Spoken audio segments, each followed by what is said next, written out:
سره اعلی قومندانان چې هغه ټول تاجکان ول او بیا د شمالي ټلوالي ول. نو زه چې کله لاړم دیو په خپل منځ کې بحث یو پکې پښتون ناسو او هغه ممکن هغه پښتانه ډیر کم. نو کله د تاجکانو دا خبر کوله چې به ستاسو دور نه راځي، دي پښتون ټول پښتون قوم ته خبر کوله دا ځل چې ستاسو دور راځي نو دا اندوکش غوښتو دا بزمکه سره وار شوی مثال ورکو او به د سی وخراغه 2-3 کاله پکې تیر نو هغه اندوکش اوار نشو، هغه تاجکان وس بيخي شیدن مو نشانه نشته. دا خبره مکه تاسو د 15 ورځو خلک سي 15 ورځې به ټول او زه ته وایم چې موږ نه غواړو دا شی. دلته ګوري یو دا د ټول خبره نه دا د هیڅ انسان په لاس کې نه کله الله وایي کنه دا وایي وروره دا وایي چې تاسو وایي چې هر څوک وایي غلطه خبره کوي. ګوري یوازې ثابت چې دی الله رب العزت دی او دا د شر القرون زمانه کې حکومتونه چې دي په دې باندې هیڅ اعتبار نه کار او هیڅ څوک د دې ګارانټي نشي ورکولای چې د دې بقا وسمره وخت ودی د بقا وکړي که هر څوک سي کې اسلامي حکومت وی کار رکب ته حکومت وی هو صرف یو کړنه دی د دې حکومتونو ژوند وګدولای شي چې هغه خپل ولست رجوع کول دي د ولست درمانونو مسؤل ګرځیدل دي، اسلامي او ملي ارزښتونه پالل دي، ملي منافع پالل دي، دا غي ساتنه ده دغه چیز یو عمر وګدولای شي تر یو وخت پورې. خدا چې څوک وایي چې یعنی همیشه به وي دا نو مبالغه ده، دا نو هڅې ټوکې دي، خیال پلاو دی، دا هیڅ امکان نه لري ځکه چې بل انسان چې دی عمر نه لري. که هغه لاړلو که بل هر څوک راځي او دې ځای ناستې کېږي هغه صحیح دی چې د هغې هم فکره به وي مګر هغه خپل هم عقل لري، خپل فکر لري، د هغې څخه کار اخلي. تاسې همدا اوس په دې لنډ وخت کې د امارت اسلامي افغانستان اولې دورې ته وګورئ او د اوسني دورې ته وګورئ. په اولې دوره ملا محمد عمر مجاهد بوتان ړنګول ورانول یا مګر په دې دوره کې چې دی اوس امیر چې څوک دی چې دی ساتنه کوي، حفاظت کوي ځکه چې هغه حالات او هغه وخت او دغه چې دی تغییر کړی دی.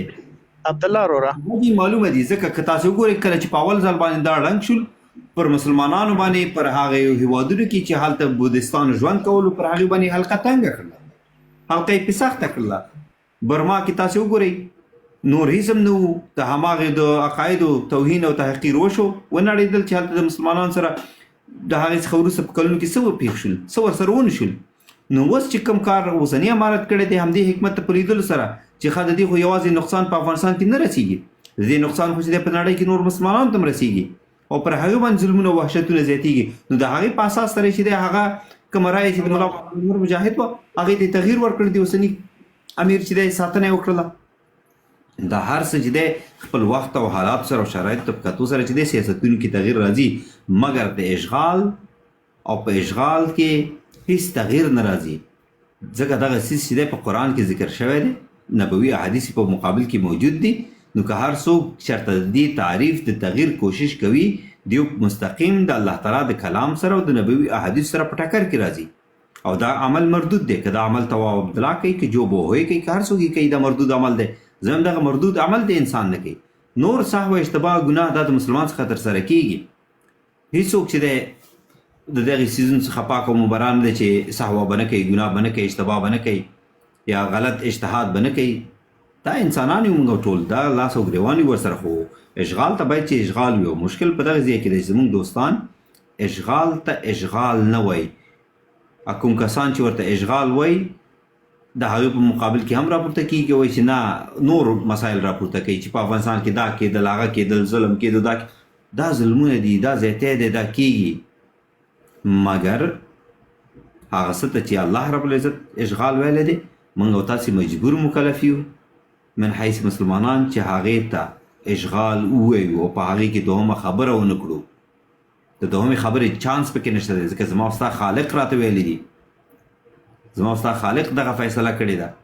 زه او ته څوک یو چې د خپل خالق د خپل پیدا کوونکي په مقابل کې ودرېږو او د هغې د فیصلې څخه سرغړونه کوو ویو چې نه په هغې کې بهانې لټوو چې دلته خو دا و دلته خو فلان و دلته بسان بیا خبره هماغې حالت ته ورځي وروره هغې اصلي ټکي ته ورځي چې آیا اشغال تعریف کړه اشغال څه شته وایي. نو هیله کوم دوستان دا نور دوستان ته ورګرځو تاسې ته هم کافي وخت درکړ دا نور دوستان هم راغلي څو ځلې لاړ. نو الله تعالی دې عزتمند لره ورور. نه پوهېږم چې نوبت د چا دی. اوزار صاحب تاسو څو ځلې ښکته پورته شولی راغلی لاړلی، زید صاحب هم راغلی دی، باهوش هم راغلی دی، رنګ بنګ ګلاب هم راغلی دی. السلام علیکم تواب صاحب محترم تاسو ته ټول ټول ماته رانه را یادېږي ړنګ بنګ ګلاب را یادېږي. مهرباني وزار صاحب علیکم السلام. مهرباني ورور. مهرباني تواب صاحب مهرباني مننه. زه خپل کار کوم او بس دا چې کله به مې هډفون کنیکټ کړه دا به ډسکنیکټ شو، نه پوهیم ولې لاندې وباندې کېدم. ټول ته سلام او احترامات. زه خپل نظر صرف دونه وړاندې کوم تواب صاحب، د اشغال مسله خو زه تقریبا د 1 ساعت 2 ساعته شو د لایف تعقیبوم او ډېر ښه هر څوک خپل دلیل او منطق لري، ډېر خوند او که هر څوک خپل تعریف لري.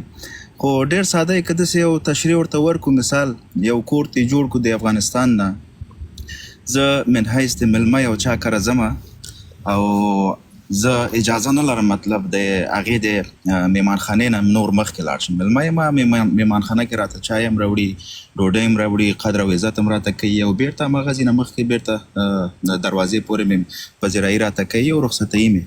او که زه دونه زورور شم چې سبا ته بیا د هغې دا لیست هم دننه کېږم او خوب کوټې ته هم دننه کېږم او مثال ځان ته ځم خپله ځان ته چای دموم او ځان ته ډوډۍ پخوم او دې کور کې اصلا زه میلمه یم او یا په زوره ځمه دا کوربه به خپله سبا ته خلق را سره تنګېږي، یا به مې په زوره شړي او یا به مې وهي یا به مې هملته مړ کوي. نو ځکه د هر کور خو خپل اصول دي. نو اشغال دلته ما وړکی مثال ځکه ورکړه چې دا بعضې خلک ډېر سختوي ځان ته.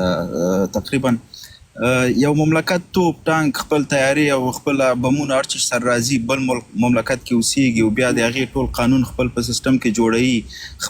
خپله زمونږ مشران، زمونږ سیاستمداران، زمونږ تر رئیس جمهوره پورې خپل اقرار کوي چې مونږ دغه موضوع کې څه نشو کولی. دا د دې سفارت نه مثال امر راغلی دی چې دا داسې وکړئ، دا هغسې وکړئ.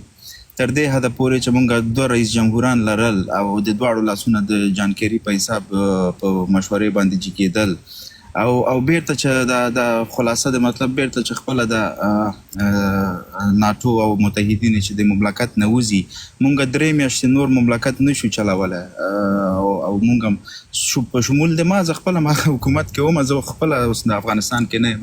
مونږ ووتلو لاړلو، نو ځکه بعضې لکه ما غوندې خلک چې زما روزګار نور نه چلېده، بعضې به نور امنیتي مشکلات یا نور بس ووتلو ځکه مملکت نه چلېده. نو اشغال هم دې ته وایي تواب صاحب چې بادار و هر څه ښه و او چې لاړه اوس نشته، اوس خپلو کې یو هغه ده که سړه ده که ګرمه ډوډۍ ده هغه د سره وهي. نو زما په مطلب افغانستان اشغال و او اوس هم ماته نیمه اشغال ښکاري. اوس هم تقریبا دا کوم تحلیلونه چې روان دي تاسو مشران یې کوئ تلویزیونو کې زه اورم او زمونږ خپله منطق هم چې څونه کار کوي. اوس اشغال محدوده دی په قندهار کې، اوس هم داسې نه ده چې مونږ آزاده یو. هغه اشغال نه دی، هغه ظلم دی، هغه زیاتی دی، هغه اشغال نه دی. اشغال هماغه و چې د کفارو تواب صاحب زما مطلب د اشغال نه دلته دا دی چې اوس هغه کوم قرارداد یا کوم معاهده چې په قطر کې وشوه هغې کې زمونږ خپل افغانان او امریکا تقریبا لږ ماته وخوړله او پاکستان مخکې شو.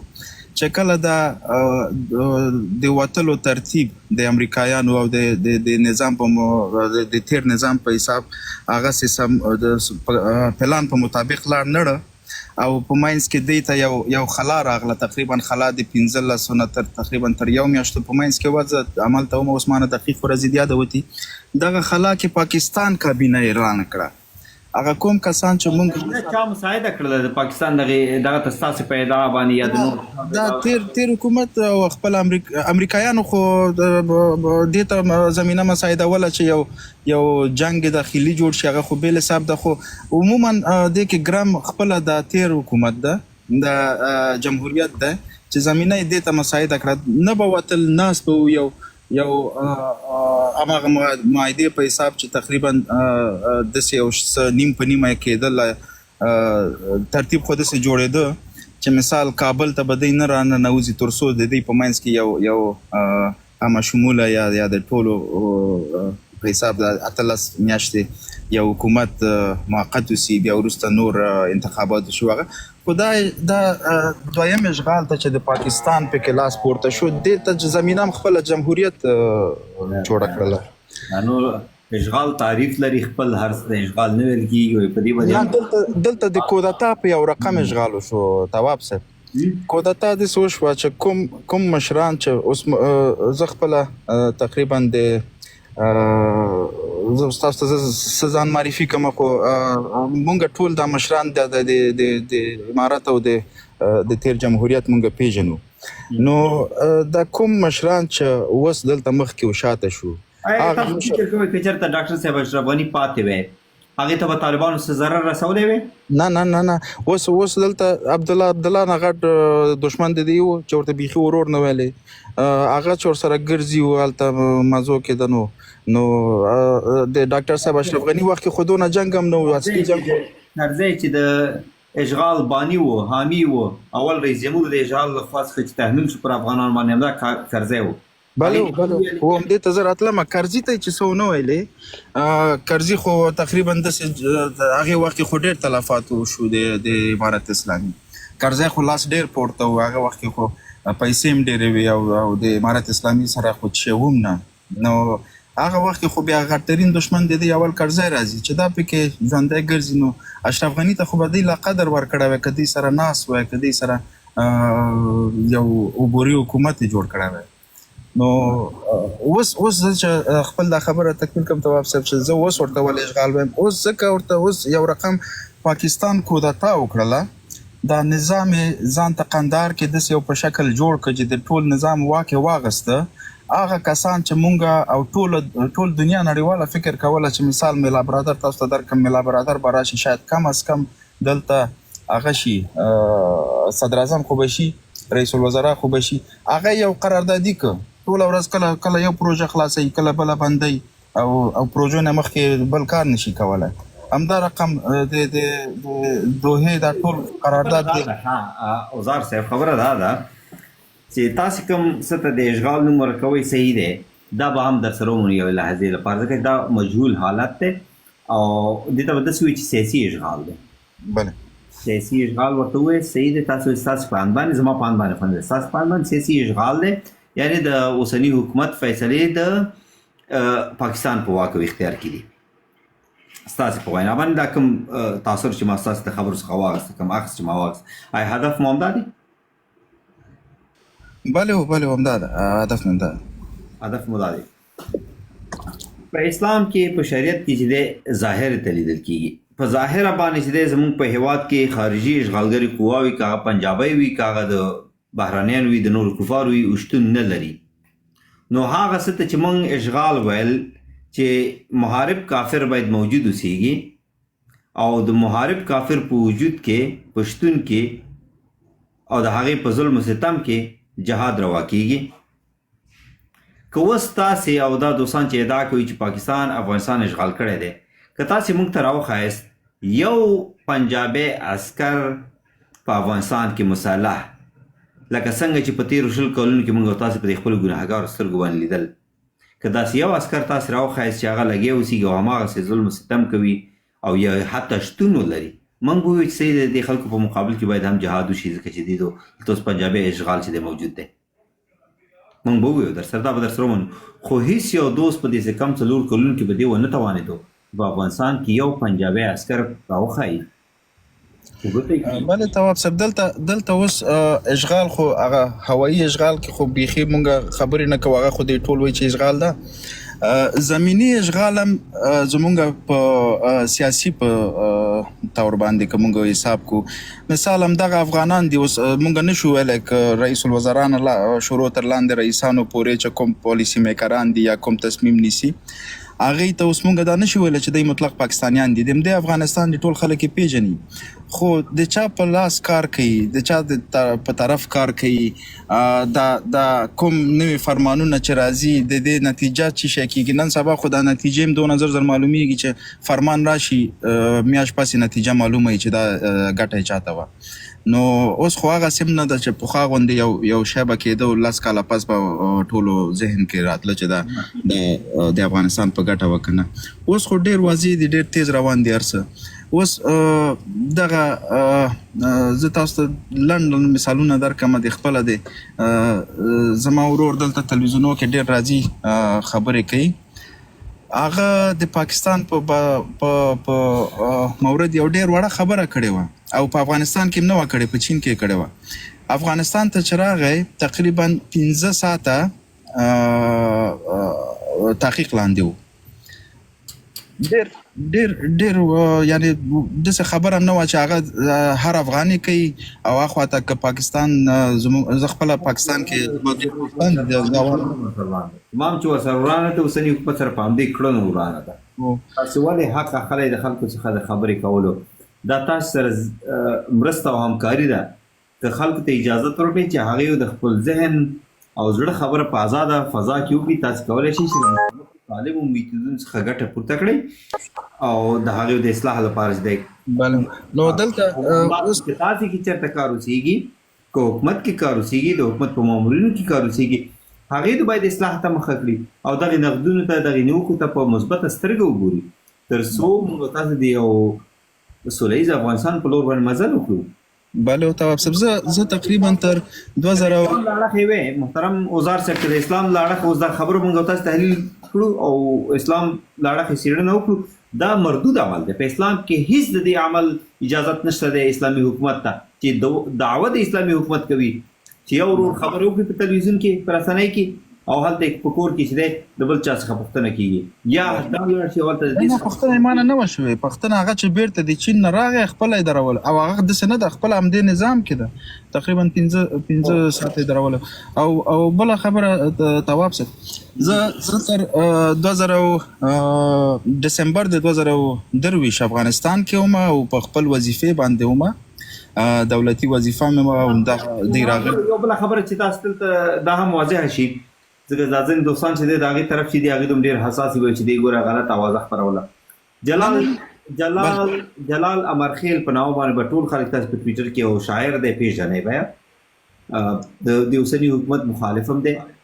د هغې د لیکنو په مقابل کې د هغې مشر ورور هلته توهین شوی دی دګل شوی دی اخطار ورته ورکول شوی دی. دا د تقریبا د 100 میاشتو تقریبا د 7 میاشتو مخکې خبره ده 8 میاشتو مخکې خبره ده. دا کړنې هم تر سره شوي دي. زه د اسلام له ادرسه درته د اسلام له ادرسه دغه مردود عمل دی.